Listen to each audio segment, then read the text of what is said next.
What is a documentary? One says to record it as documentary, to interpret it as dramatic fiction. It would be a theater without actors. It would be plays without playwrights. Whatever documentary is, it's not adult education. Presumably, it's an art form where we are trying to communicate something about the real world.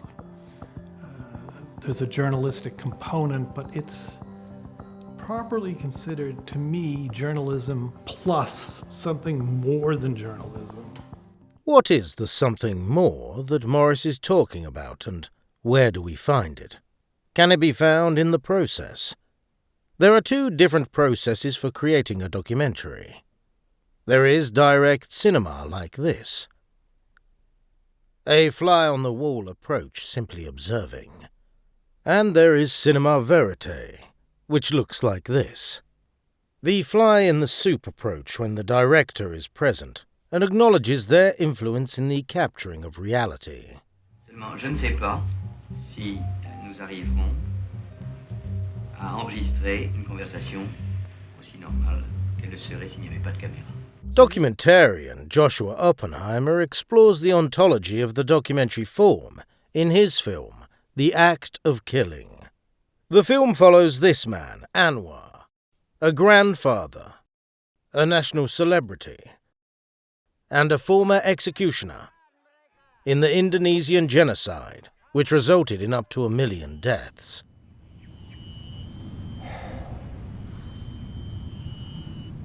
When we are introduced to Anwar, he is boisterous and wants to reenact the crimes he committed. Beginilah caranya supaya jangan darah itu terlalu banyak. He has justified it to himself that the murders were an act of civic duty, ordered by the government. But there is something interesting about Anwar's self-perception. Favorit Bapak siapa, Pak? Kalau yang mirip sama saya sebetulnya, ya kalau saya dulu ada satu bintang aktor negro ya. Iya? Dia punya namanya Sidney Poitier ya. Oppenheimer discusses how, in the nature of documentaries, subjects will perform and act out the facade that they have created out of their self-perception. The way that film, particularly non-fiction film, allows us to make visible the fantasies, the fictions, the stories by which we know ourselves, that make us what we are. In reality, every time you film anybody, they start staging themselves. In staging yourself, you will act out the scripts, the fantasies, the half-remembered, second-hand, third-rate stories that make you what you are. In Anwar's case, we have seen men like this before on the silver screen. Itu preman ya, namanya preman dulu. Lapangan kerja tidak ada. Anwar views himself as one of classical Hollywood's glorified gangsters, played by the likes of James Cagney or Edgar G. Robinson. If you ain't out of town by tomorrow morning, you won't never leave it except in a pine box. It seems as though Anwar has confused cinema and reality. Pada masa muda aku selalu menonton film-film Amerika yang saya selalu meniru. Saya selalu mengikuti dengan cermat, teliti, seperti saya telah mengikuti dalam film. And thus, Oppenheimer realizes that he cannot trust in the direct cinema conventions to reveal reality. He must dig deeper into the nature of cinema verite, and its pathology which touches and crosses over into cinema, to fully understand Anwar.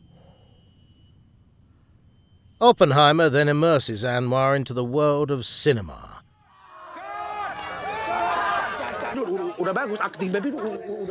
By recreating the crimes through various genres, on sets with makeup and wardrobe. Oppenheimer is attempting to challenge Anwar's self-perception. In doing so, reality begins to look rather surreal, as if surrealism is superimposed over reality. Surrealism is something phenomenal in the film. It has never worked in film history, including Buñuel, because it's a superimposed sort of ideology, artistic ideology upon film. In film and surrealism have never really worked well together. But in Joshua's film, it works. You won't see a film of that power and of that surrealism in the next 1 or 2 or 3 decades, period. Ultimately, Anwar reaches a breaking point during one of the reenactments. It appears as though, for him, cinema is reflective of reality in the way that it reveals truth. Thus, the audience can ask, when Anwar was doing the murders in the real world, was he constantly thinking, this is just like in the movies?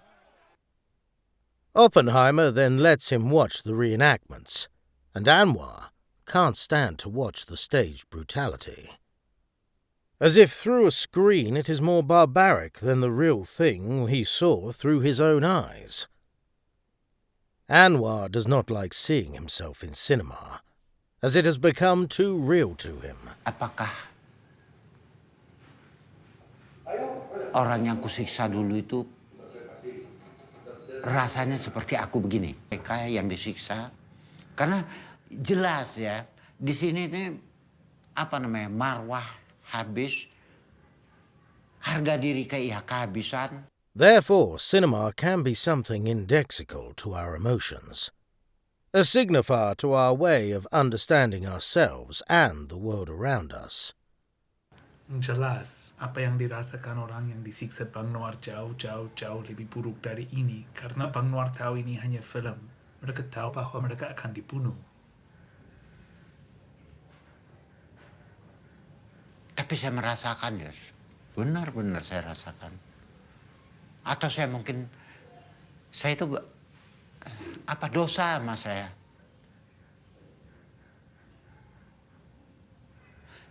Banyak ya, manusia yang pernah saya begini gitu ya.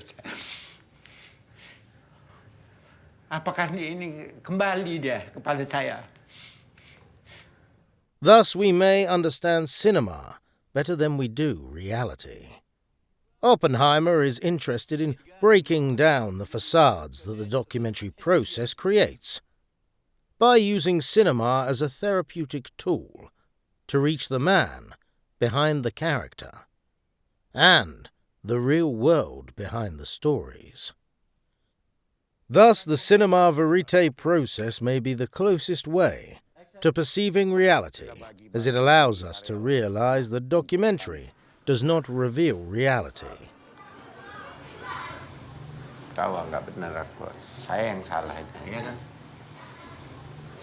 But by acknowledging the documentary process, we can make cinema look and feel like reality.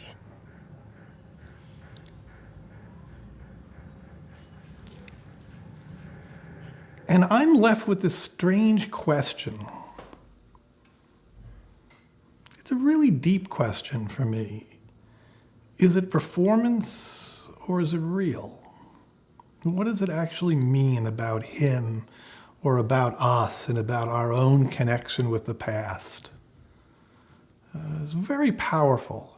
And it's powerful because I think it is so inherently ambiguous and strange. You know, it's a what the fuck is this moment? Kenapa harus saya habiskan? Kami harus mematikan